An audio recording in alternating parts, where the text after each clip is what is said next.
Sharp, crisp corners.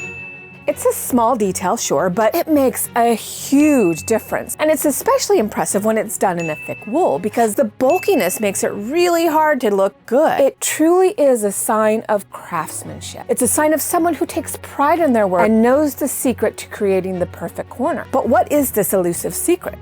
How can you achieve that coveted sharp corner on your own projects? Well, let me tell you, it's not as difficult as you may think. With a bit of patience and a lot of practice, you'll be crafting perfect corners in no time. Are you ready to elevate your historical costuming game and impress everyone with your sharp corners? Let's dive in and discover the secret together. Preparation is paramount. I am so often tempted to just jump right in and go, just start. Honestly, I just want to get to that end product.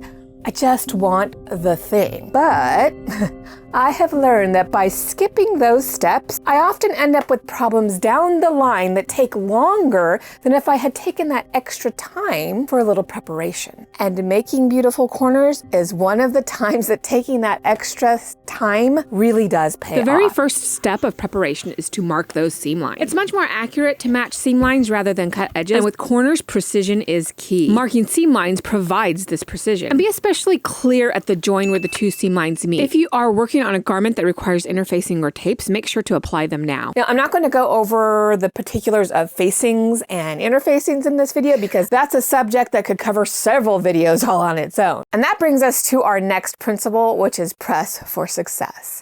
One of the things that really sets something apart and makes it look professional is taking the time to press. So in my beginning sewing class, my teacher would always yell at us if we called it ironing. The reason is when you're sewing, you want to keep the fibers lined up. And when you're ironing, that means that you are running the iron across the fabric. And that can warp your fibers, which can cause weird wrinkles. It can cause you to overpress. So instead, what you want to do is you want to press your fabric. So you place your iron down, press, and steam. Lift it up, set it down, press, and steam.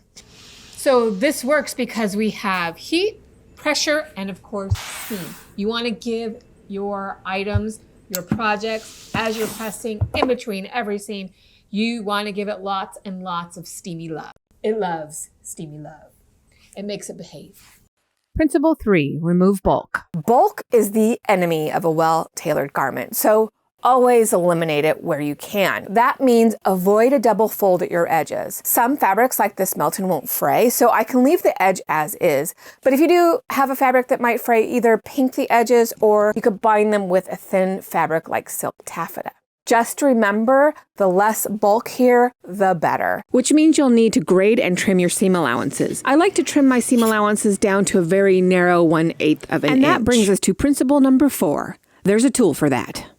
This is a clapper and it is made of hardwood. And the whole point of this is you use it to trap the steam in the fabric so that you get some really nice flat seam. Give your fabric lots and lots of steamy love. Clap it down. And you're just gonna let it stay there until your fabric cools. So what this does is it traps the steam that you've just applied. Also, the act of clapping it down like that shocks those fibers so that they stay in place. Now this is great for when you're pressing a corner because that is going to give you some nice crisp folds without overpressing your fabric. So this is my point presser, and this actually serves a lot of different functions. You can use this area here to really get into those points and press them really nice and sharp. You can also use this top edge as a nice flat pressing surface. You can use this part as a clapper. For sewing our corners, we're going to use this section in here, particularly to get to that point and press out those seam allowances. Now, 2 more tools that I swear by when it comes to turning corners. And the first one is my point turner. Now this one's bamboo. You can see it has this really nice tip on it. You put this in the corner and use it to help turn the corner, and then you can push the corner out. And the other tool I like to use for working on corners is my awl, just a simple sewing awl. What I like to use this for is if I have a corner that doesn't want to quite come out all the way, I can use it to coax that corner out. You can also use a dull needle, but I find this works great. I usually have it around. It's easy to hold, and I can just coax that little tip of the corner. It's really great if I'm doing a more acute corner on, say, the collar point of a jacket or something. Of course, you'll need to secure your edges, and the best way to do that is to use the right stitch. Principle number 5 is to take control. This is a time where hand stitching is your best option. Machine stitching adds stiffness and bulk, and we want to avoid that. I prefer to use a whip stitch to secure the cut edge when it's at the bottom of the garment and most likely will be covered by a lining. For unlined areas that are going to be easily seen, a fell stitch is the perfect option. You can also use a pick stitch or a slip stitch for a more invisible look. And now that we've covered all the principles, let's learn the technique starting with a basic folded corner. Start out by marking the seam lines, making sure the intersection is very clear. Fold up the hem edge and press that fold in. Then fold over the front edge and press it again. And make sure you give it lots and lots of steamy love and use a clapper. Then eliminate bulk by cutting out the fabric in the section where it overlaps. You're going to stitch your seam allowances down using the appropriate stitch.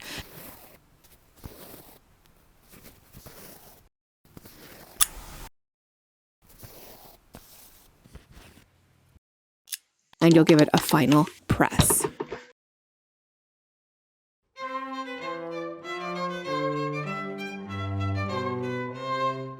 For a mitered corner, start out by marking the seam lines. To mark the sewing angle, fold the garment so that the hem edge and the front edges are right side together, forming a triangle. Fold the point over along the seam line you marked before. Draw a line at the angle along the fold. Repeat for the other side.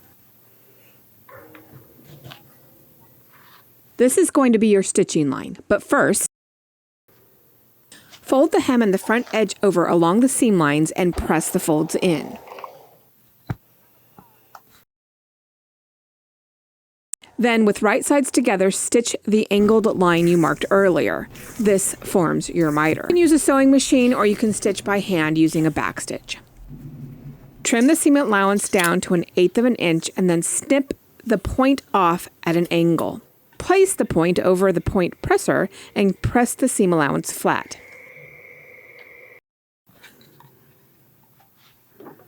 Turn it using the point presser to push the point out and give it a good press.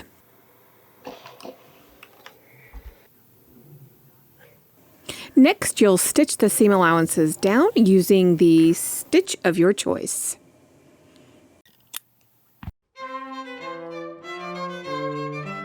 Next, we'll insert the lining, but first you'll want to give it a final press. Prep your lining just like you did your shell fabric, pin it in place, and set it back slightly from the edge and fell stitch it in place. Be careful when you're inserting your lining. Make sure everything lines up great because this is where it can all go wrong. But there are steps you can follow to avoid these problems, so make sure to watch this video next for how to do that.